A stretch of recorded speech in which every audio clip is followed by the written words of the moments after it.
In a few moments, the church was empty, with the exception of Father Nifon, Christopanagos, and Kelly and Katerina. While Katerina, no longer sobbing, had collapsed before the icons, her form now resembling that of someone asleep rather than grieving.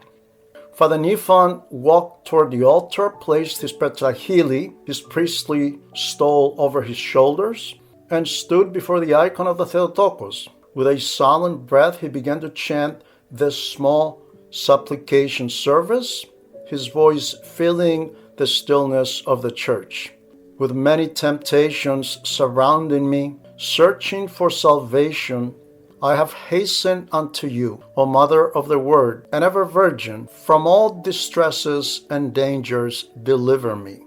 As Father Nifon continued in his supplication to the Theotokos, he was abruptly interrupted by the sounds of terror coming from Aunt Kelly. "Mother of God, hasten to help us!" she shouted.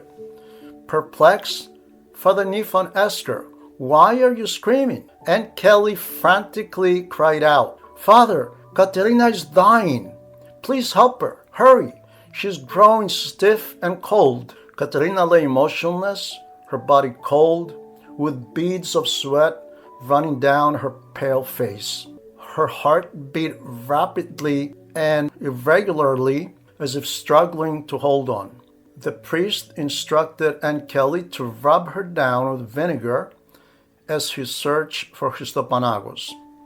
He found him standing and praying at the right hand of the iconostasi in the very spot where he had stood the previous Sunday, just before Katerina had tried to viciously attack him. The scream of Aunt Kelly and Katerina's collapse seemed not to disturb Christopanagos' prayer in the least. "She is dying," Father Nifon said, his voice barely a whisper, as he addressed Christopanagos.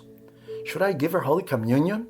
Christopanagos' answer was of another world, as if it came not from one standing on the earth, but from a place beyond. "Don't be in such a hurry, Father Nifon," Christopanagos said, his voice calm, as if touched by something sacred. "The Lord is not yet ready to call her near him. Give her a little time and you'll see." A few days later, Christopanagos requested a meeting with his brothers, desiring to share his thoughts with them. A week had passed since he got back on his feet, and other than the words he had spoken to the captain and the crowd in the church, he hadn't said anything to anyone else, not even to his family. He remained steadfast in prayer, fasting, and in silent, deep contemplation. His brothers, concerned about his silence, were relieved and overjoyed when he finally asked them to come together and speak with him. They had feared contagion and resented his involvement in Fotini's funeral at first. But now, after his illness and everything that had transpired over the past 6 days, their fear had dissipated. They felt a sense of security and joy, and were relieved by the invitation. Christopanagos' brothers realized how little they truly knew their brother, and felt as though they were meeting him for the first time. Concerned by his silence over the past week, they eagerly anticipated the conversation they would have on Friday evening. When the four of them sat around the table, Christopanagos spoke first. "I need you to listen to me carefully before you start offering your opinions," he said, his tone steady and serious. "The time has come, my brothers, for us to go our separate ways. I am well aware of the many years we worked together as a family, but there's nothing that can change my mind or my decision. I won't hide from you that this was a difficult decision, one that took a great deal of effort and reflection. But now I have made up my mind and I am leaving." His brothers couldn't believe their ears. To them, this was the worst possible calamity. They exchanged stunned glances, each waiting for the other to speak first. They hesitated to respond, knowing that no matter what they said, none of them could change Christopanagos' mind. Before long, however, their shock gave way to anger. The eldest, Andonis, struggled to contain his fury, far less composed than Athanasius and Georgios. His blood rushed to his head, and before he could stop himself, he blurted out, "If we may kindly ask, where exactly do you plan to run off to, Christophanagos? That should not concern you." Christophanagos replied firmly, his tone unwavering, "The only thing you need to know is that I am leaving. This can't be happening." Andonis burst out, his anger plain to see. "We are a family business here, and no one has the right to just do as he pleases. We have a partnership, and we cannot allow you to tear down everything we've built with blood, sweat, and tears. Have you lost your mind, Christophanagos?" "What if I had died?" Christophanagos responded. "Would I not be 6 feet under if the grace of God hadn't brought me back from the grave?" "Now we are speaking the same language," Andonis interrupted. "God allowed you to live so we could continue our family partnership. His will is for people to prosper and for families to remain united, not to be scattered to the four winds." "It is not proper, Andonis, to interpret God's will according to our own personal interests," Christophanagos responded, his tone calm and measured. Andonis glared at him with evident indignation and snapped, "If all you had to say to us was this nonsense, it would have been better if you hadn't brought it up at all." Athanasius, the youngest of the brothers, who was known to be much more level-headed despite his age, joined the conversation with a softer tone. "Don't lose your composure, Andonis," he said to his brother. It may not have occurred to Christophanagos how highly he is regarded now in the eyes of the villagers. In the aftermath of such distress, God has sent us a great gift, and yet our brother doesn't seem to fully grasp the magnitude of our Creator's blessing towards us.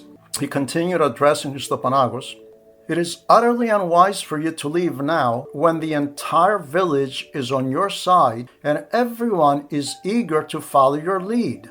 This is a tremendous opportunity for us to expand our work and turn our business into pure gold. If everything goes according to plan, no one will stand in your way if you wish to travel, meet new people, and explore other territories. We may even want to relocate and expand our business to Kalavrita or even larger cities like Patra and Athens.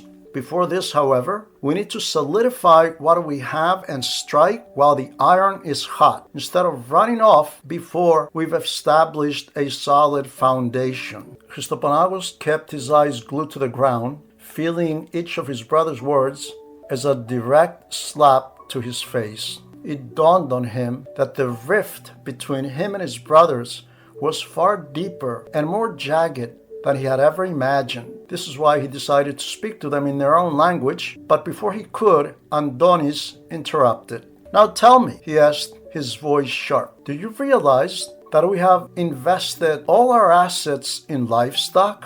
If we tried to sell them all at once, we could end up losing half of our investment." "I know exactly what you're saying, Andonis," Christophanagos responded, "and my intention is not to harm the family business in any way. So please, allow me to explain myself. Everything you've said makes sense, but I haven't asked for anything.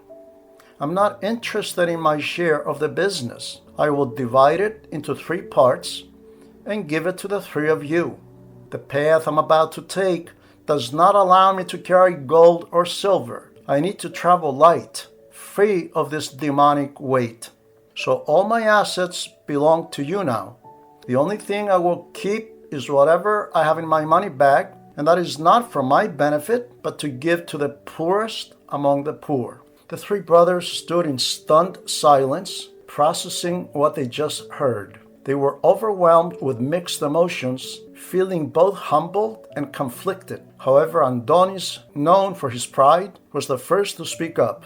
"What you just explained lessens the damage, but it doesn't eliminate it altogether," he said, his voice heavy with frustration. "In a business, Human assets are far more important than tangible or financial ones. You are not bankrupting us by leaving your money behind, but you're hurting us because we'll have to continue without our very capable fourth partner. There are many capable men in the village who could easily take my place. Choose one of them and let him feed his family with my wages, Christophanagos said calmly. You are now suggesting we bring outsiders into our family business? Yorgos replied cynically and in disbelief. My brothers, don't divide people into insiders and outsiders, Christophanagos said gently. We're all human beings, creations of God's hand. Share your bread with others, and this will not diminish your wealth, but will increase your earthly blessings.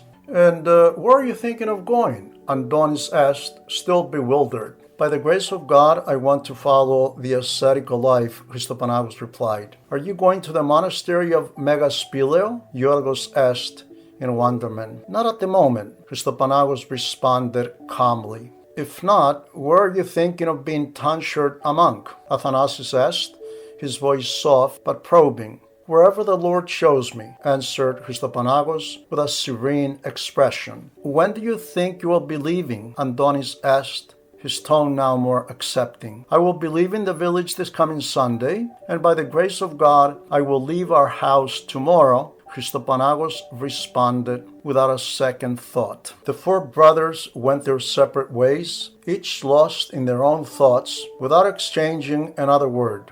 Later, when the house was quiet and everyone had gone to sleep, Christophanagos quietly opened his wooden chest, took out his money bag and a blanket, and silently left the house. He wrapped the Holy Scriptures, the Psalter, and the Synaxarion in the same blanket, carefully securing them for his journey.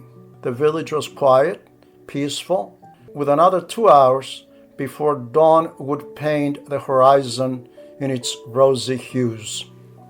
Before speaking with his brothers, Christophanagos had been weighed down by the lingering exhaustion from his illness, a reminder of the toll it had taken on him. By the end of the conversation with his brothers, however, Christophanagos felt as though a huge burden had been lifted from his shoulders. He felt lighter than ever, as if his heart and spirit had been freed, and for the first time in a long time, he felt healthier than he ever had in his life. He made his way straight to the priest's door, knocking ever so lightly, careful not to wake the neighbors. Despite his precautions, someone cracked a window and caught a glimpse of him as he entered the priest's house. It was Aunt Kelly, who for the past 2 days had been trying to approach Christophanagos without success. She hadn't dared go to his home, fearing his brothers considered her to be on the same level as vile Katerina. She had been waiting for him to go to the priest's house or to the church, hoping for a chance to speak with him. As she was dozing off, Aunt Kelly heard footsteps and a soft knock on the door. Before she even cracked the window open, she had a strong feeling it was Christophanagos. She felt an urge to run out and see him, but she held herself back, deciding to wait until the light of dawn. She would feel less fearful in the safety of daylight. For the past 2 days, she hadn't been able to shut her eyes, her mind in a whirlwind with worry. The words of Christophanagos spoken inside the church relentlessly tormented Aunt Kelly for 2 days. She was slowly losing her mind, consumed with the question of how Christophanagos had known that she had guided Katerina to use the allegation against the king. The thought gnawed at her, and she couldn't shake off the dread she felt. Katerina had sworn to Aunt Kelly that she wouldn't say a word to anyone in the village. So how did Christophanagos find out? She was terrified that she might share Katerina's fate, losing her job, facing the wrath of the priest, Christopanagos and the entire village. She needed to speak to him, but the words escaped her. She didn't know exactly what to say, only that she had to face him somehow. She thought to herself that since Christopanagos had shown such kindness and forgiveness toward Katerina, it would be natural for him to forgive her as well before her actions were revealed and she had to face the full wrath of the village. She clung to this hope, hoping his compassion would extend to her, sparing her from the consequences of her choices. She considered asking for his forgiveness, hoping to ease her burden. However, a little later, she decided it would be wiser not to reveal her guilt just yet. Instead, she would wait and allow Christopanagos to speak his mind first, hoping his words would guide her next step. She thought of taking the broom to pretend she was simply there to sweep, using the task as a way to ease into the conversation. But as the light of dawn filtered through, she decided against it, feeling it was too early in the morning to bring up such a heavy topic. Suddenly, a spark of joy lit up her face, and without thinking, she ran directly to Father Nifon's house. Pretending to be terribly upset, she feigned surprised at the presence of Christopanagos, sat on a stool, and staring the priest in his eyes said, "Are you well, my father?" she asked, her voice filled with concern. "I am fine," said the priest, raising an eyebrow. "But what are you doing here before dawn?" "Don't ask, Father," she replied, her voice trembling. "I had a terrible night. I hardly closed an eye until the crack of dawn. I had such a nightmare. I saw that you fell from a great height and were badly hurt. I wanted to run over at that very moment, but I waited through what seemed like an endless night." The priest glanced over at Christopanagos, who was staring at Aunt Kelly without uttering a word. "What, Father? Don't you believe me?" she asked, a hint of frustration in her voice. "No, I don't believe you, Aunt Kelly," the priest replied calmly, "because the tongue that fabricates a huge lie can easily tell a small one." Aunt Kelly's agitation was brief, but she quickly regained control and masterfully shifted the conversation. "Woe to us, my father, for we are all sinners," she said, her voice laced with feigned humility. "Who can claim that they never lied? Who among us is without sin?" The priest cut her off abruptly, his tone stern. "If you have nothing else to say, there's the door." "You're asking me to leave, my father?" Aunt Kelly whispered, her eyes welling up with crocodile tears. "Go on your way, Aunt Kelly," the priest replied, his voice unwavering. "And if you want my advice, stop focusing on the transgressions of others and start examining your own for once. It is high time you remember that you have an eternal soul." The priest turned his back on her and began to walk away, but just before she opened the door, Kelly spoke up. "Father, can I please have a word with Christopanagos?" Before Father Nifon had a chance to respond, Christopanagos stepped toward her.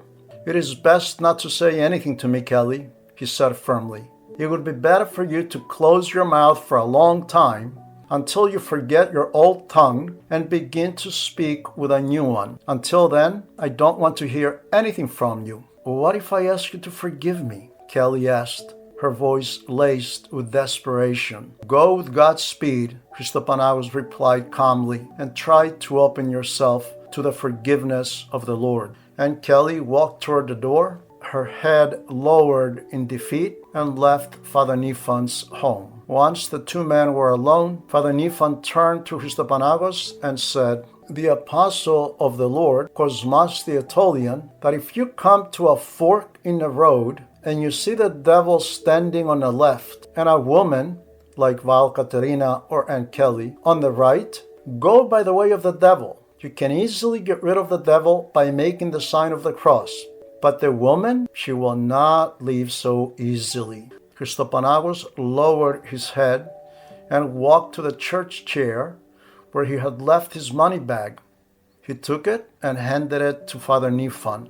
"This is all my life savings," he said quietly. "I am giving it to you to distribute to those unable to work and to the poor as you see fit.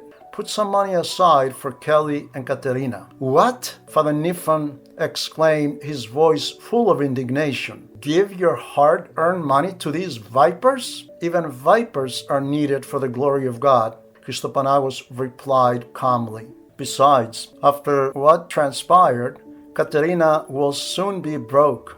She doesn't dare open her business," Father Nifon said, shaking his head. "The villagers are determined to break in and loot her store to supposedly punish her. Yesterday, they would have done it if Tsopotos and Mermingas, your two young friends, hadn't stopped them." It was daybreak now, and the village alleys were bustling with life. Barefoot children running about, dogs barking, chickens clucking, and piglets trotting along. The villagers had gathered under the plane tree which stood across from Katerina's house. "Father, come with me," Christopanagos said in a decisive tone. The two men walked toward the plane tree, and the stunned crowd watched as they approached Katerina's front door. They knocked repeatedly, but the door remained shut. The inside of the house was eerily silent. The villagers, sensing the growing tension, drew closer to the priest and Christopanagos, murmuring among themselves. Some of them suggested breaking the door down. "She may have died," someone said, their voice filled with concern. "She may be very ill and need our help. We should open the door." Father Nifon and Christopanagos remained silent for a moment, but when the rest of the villagers insisted on breaking the door down, the priest finally spoke. "There's a good chance she went away. And who gives us the right to break down someone else's door?" At this point, Christopanagos intervened. "Brothers, whether she is inside or has left, we do not have the authority to enter her private home by force. So go on with your daily tasks and leave this woman be. Besides, evil is never corrected with evil. Go in peace, and may God be with you." The villagers hesitated, their murmuring fading as they considered Christopanagos' words. Slowly, they began to disperse, some casting one last glance at the door, where others, moved by his calm authority, left without another word. Within a few minutes, both Father Nifon and Christopanagos also walked away as they headed to the priest's house. When they entered Father Nifon's home, the priest turned to Christopanagos and asked, "Do you think she went away?" "She left," Christopanagos replied with certainty. "Where to?" Father Nifon asked again, his curiosity piqued. "The Lord only knows," Christopanagos answered. "May the Lord help us and keep Satan from pushing her into worse acts of malice," responded the priest.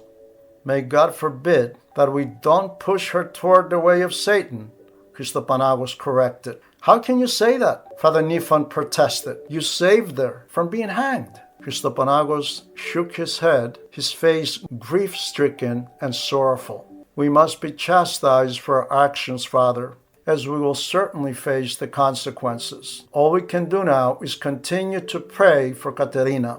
Without saying another word, he kissed the priest's hand and left. With a heavy heart, he walked away from the village, taking the path once again toward the mountain chapel of Prophet Elijah. As he approached the chapel and opened the door to enter in, Christopanagos began to weep like a child. Overwhelmed by his own sins and the fate of his villagers, he spent most of the night in prayer. In the morning, as he stepped outside, he heard the voices of men and the galloping of horses just a few yards from the chapel. Who could they be, he wondered. "Hide the horses behind the chestnut trees," one of them ordered. "Vlasis will stay on the lookout, and the rest of us will rest inside the church." Christopanagos quickly moved into the altar and stood quietly in a dark corner, hoping to remain unseen.